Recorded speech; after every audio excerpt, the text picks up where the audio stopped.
Hello students, welcome you all in the video lecture series of DME1. Today we are going to see the design against the fluctuating loads. Okay, तो आज हम देखने वाले हैं कि design against fluctuating loads क्या रहे, उसके अंदर कौन से पॉइंट्स है, कौन से फैक्टर्स अफेक्ट करते हैं। तो फर्स्ट फैक्टर जो है वो है स्ट्रेस कॉन्सेंट्रेशन। ठीक है, तो फर्स्ट थिंग ये समझ लीजिए कि फ्लक्चुएटिंग लोड्स होता क्या है। फ्लक्चुएटिंग लोड्स वही होते हैं कि जिसके अंदर हम कोई भी एक लोड रहेगा या कोई भी एक वेट रहेगा जिसके अंदर हम हमारा वेरिएशंस रहते हैं, यानी एक सर्टन या पर्टिकुलर लोड उसके ऊपर एक्ट नहीं करेगा कोई भी कंपोनेंट के ऊपर। वहाँ पे उस लोड के अंदर वेरिएशंस रहेंगे। वेरिएशंस यानी कभी मैक्सिमम लोड रहेगा, कभी मिनिमम लोड रहेगा, कभी एवरेज लोड रहेगा। कम ज़्यादा लोड जहाँ पे होते रहता है उसको हम फ्लक्चुएटिंग कहते हैं। ठीक है, तो इस फ्लक्चुएटिंग लोड ये फ्लक्चुएटिंग लोड्स में क्या क्या फैक्टर्स हमें ज़्यादा कॉन्सेंट्रेट करना पड़ता है या उसके ज़्यादा इंपॉर्टेंस देना पड़ता है, ऐसे कौन से फैक्टर्स है।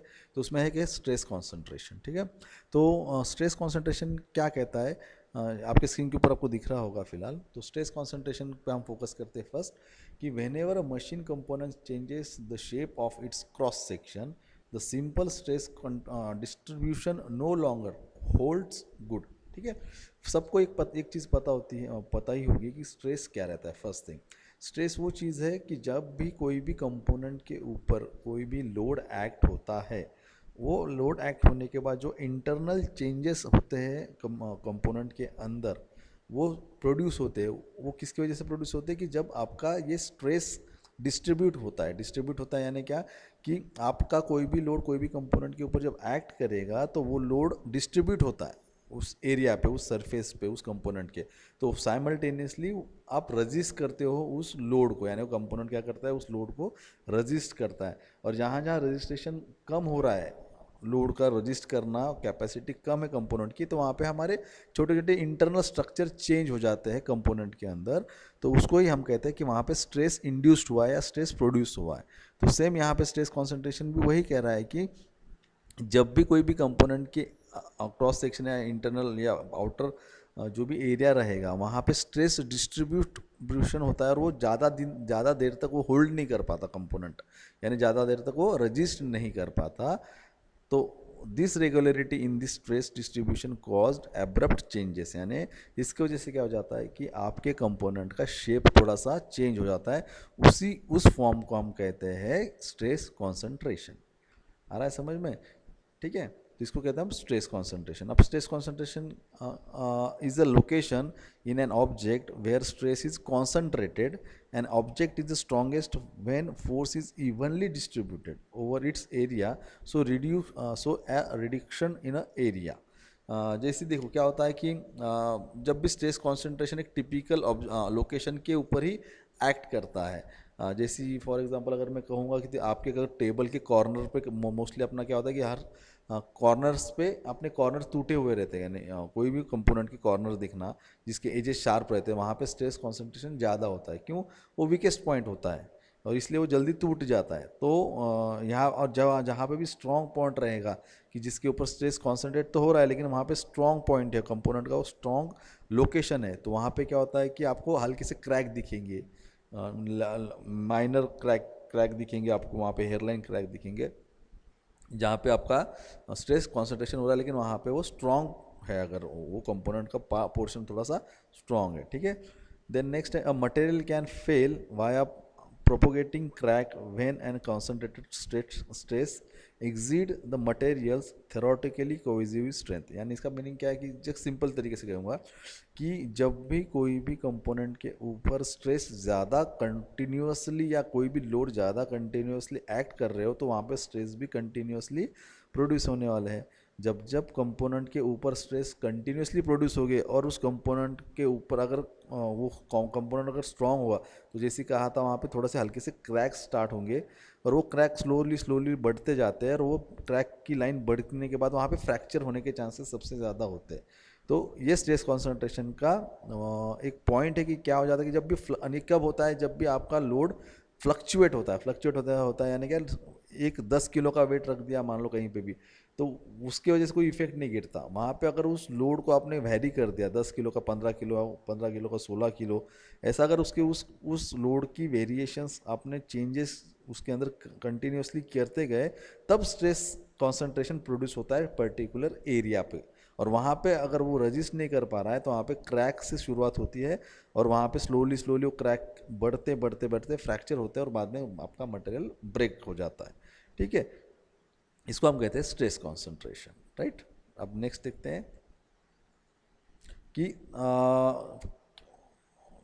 थेरोटिकल और फॉर्म स्ट्रेस कॉन्सेंट्रेशन फैक्टर, यानी स्ट्रेस कॉन्सेंट्रेशन फॉर्म होने का फैक्टर क्या है ना, तो वो ये है कि it is defined as the ratio of maximum stress in a member, यानी एट नॉच और अ फिलेट, यानी ये इनके एरिया, इनके नॉच और फिलेट जो कह रहे हैं हम उसके कॉर्नर के बारे में बात कर रहे हैं। तो इट इज़, ये जो इसकी डेफिनेशन है या फॉर्मूला जो भी प्रोड्यूस हो रहा है क्या कह रहा है कि it is the ratio of maximum stress to the normal stress. अब आपको मैक्सिमम स्ट्रेस क्या है, नॉर्मल स्ट्रेस क्या है, नॉमिनल स्ट्रेस क्या है, ये भी पता रहना चाहिए कि मैक्सिमम स्ट्रेस क्या, कि जितना मटेरियल मैक्सिमम स्ट्रेस हैंडल करेगा या सस्टेन करेगा, रजिस्ट करेगा, उसको हम कहते हैं मैक्सिमम स्ट्रेस। और नॉमिनल स्ट्रेस यानी क्या, जहाँ पे हम बहुत मिनिमम या जिसका कुछ इफेक्ट ही नहीं गिरेगा उस लोड का, जिसकी वजह से स्ट्रेस प्रोड्यूस होगा आपके कंपोनेंट के ऊपर, उसको हम कहते हैं नॉमिनल स्ट्रेस। तो एक stress concentration factor find out करने के लिए बेसिक फार्मूला है के टी यानी क्या, स्ट्रेस कॉन्सेंट्रेशन फैक्टर हम डिनोट करते हैं कैपिटल के स्मॉल टी को, सफिक्स टी को, जिसका फॉर्मूला है कि maximum stress to the nominal stress. ठीक है, इससे ऊपर आपको आपका स्ट्रेस कॉन्सेंट्रेशन फैक्टर आपको फाइंड आउट होता है। ठीक है, देन नेक्स्ट है फटीग स्ट्रेस कॉन्सेंट्रेशन फैक्टर। अब फटीग स्ट्रेस क्या होता है, तो उसके लिए पहले फटीग फेलियर समझ में आना चाहिए आपको। फटीग फेलियर हम नेक्स्ट लेक्चर में देखेंगे फटीग फेलियर क्या होता है, और फटीग उसके बाद स्ट्रेस उस क्या रहता है। तो हम पहले फटीग स्ट्रेस समझ के लेंगे कि when machine member is subjected to cyclic और fatigue loading, the value of fatigue stress concentration factor shall be applied instead of theoretical stress concentration factor। ठीक है, अब फटीग स्ट्रेस यानी क्या, या फटीग लोडिंग कहने के क्या, कि मैंने जैसे अभी थोड़ी देर पहले कहा था कि स्ट्रेस कॉन्सेंट्रेशन की वहाँ पे क्या हो रहा था कि आपका लोड जो था वो फ्लक्चुएट हो रहा था, यानी मैक्सिमम कम कम ज़्यादा होते जाएगा, इसको हम कहेंगे फ्लक्चुएटिंग लोड्स। लेकिन जब कोई भी लोड एक टिपिकल साइकिल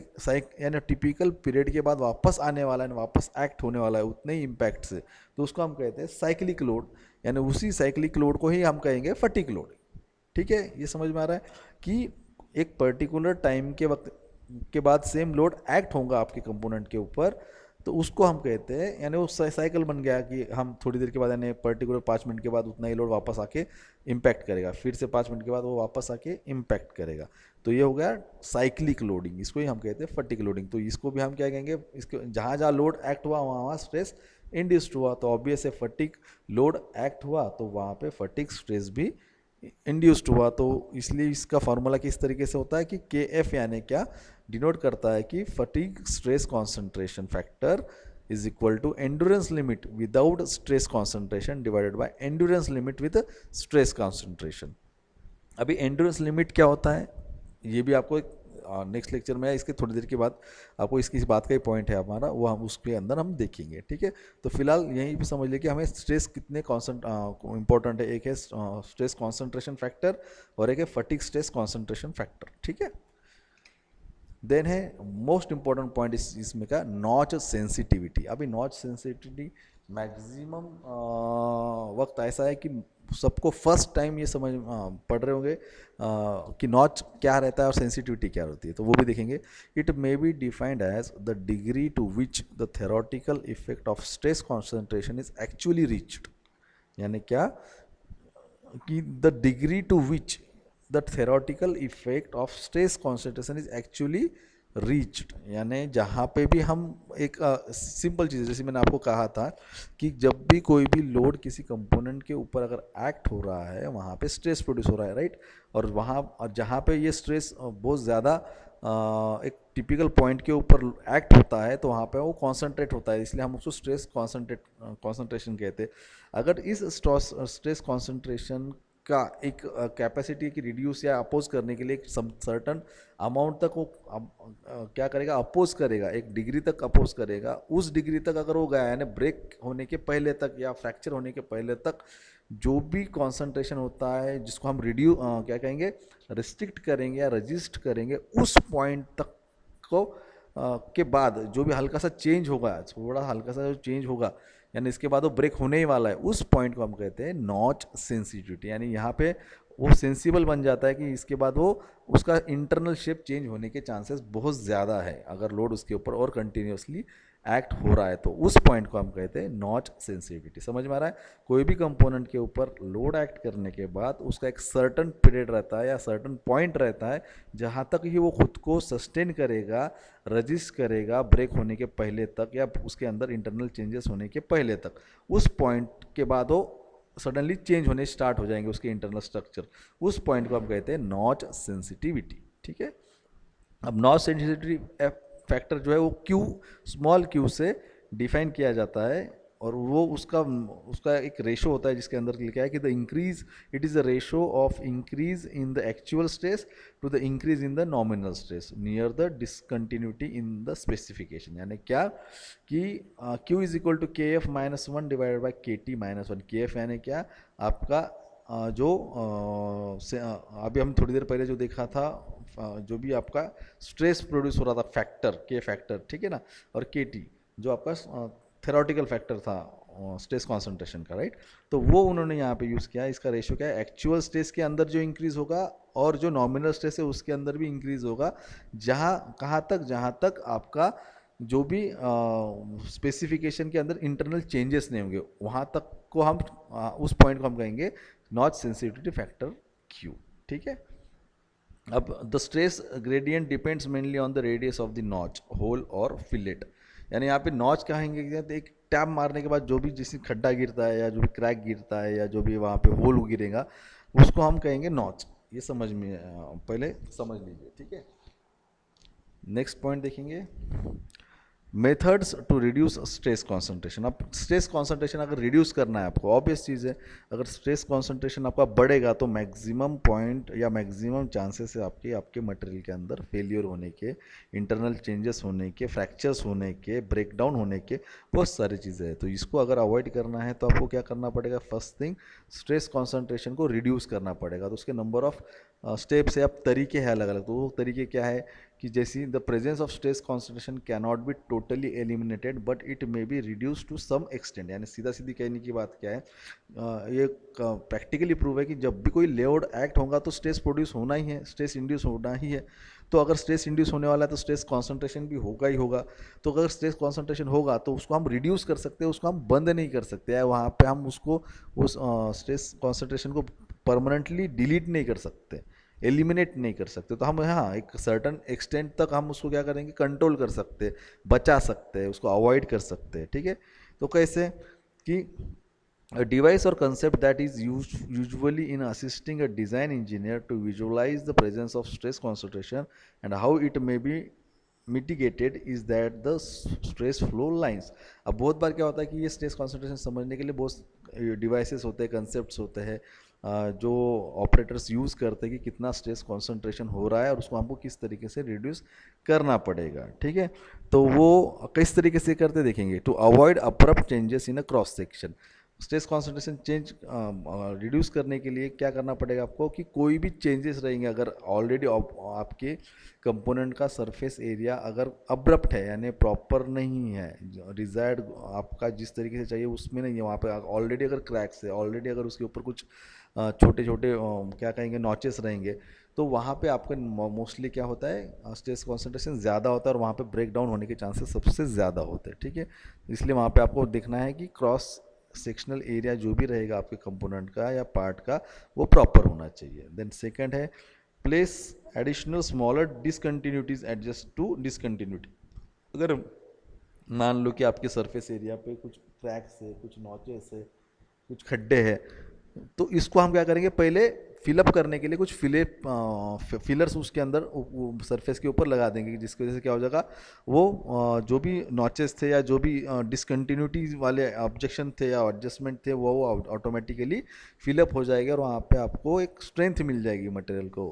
ठीक है, जिसकी वजह से क्या हो जाएगा, वो स्ट्रांग हो जाएगा कि आपका स्ट्रेस कॉन्सेंट्रेशन को थोड़ा सा रिड्यूस कर देगा। इम्प्रूव सरफेस फिनिश, जैसे इम्प्रूव सरफेस फिनिश यानी क्या, वही कि जो भी फॉरेन पार्टिकल्स रहेंगे आपके कंपोनेंट के ऊपर, सरफेस के ऊपर, तो वो रिड्यूस करने के लिए आपको क्या करना पड़ेगा कि आपको उसकी सरफेस फिनिशिंग प्रॉपर करनी पड़ेगी, तब भी आपका स्ट्रेस कॉन्सेंट्रेशन एक चेंज हो जाएगा या थोड़ा सा रिड्यूस हो जाएगा, ठीक है। तो ये तो होगा स्ट्रेस कॉन्सेंट्रेशन की रिगार्डिंग। अगले लेक्चर में आपको मैं नेक्स्ट पॉइंट के ऊपर ज़्यादा फोकस करेंगे। Till then, thank you.